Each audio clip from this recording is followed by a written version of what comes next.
എൻ്റെ മക്കള് അവര് വന്നല്ലോ.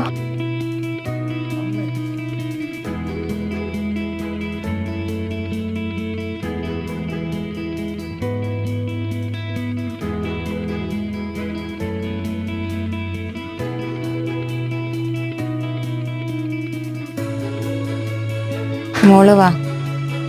മോളെ, അമ്മയ്ക്ക് ഒരുപാട് തെറ്റുകൾ പറ്റി.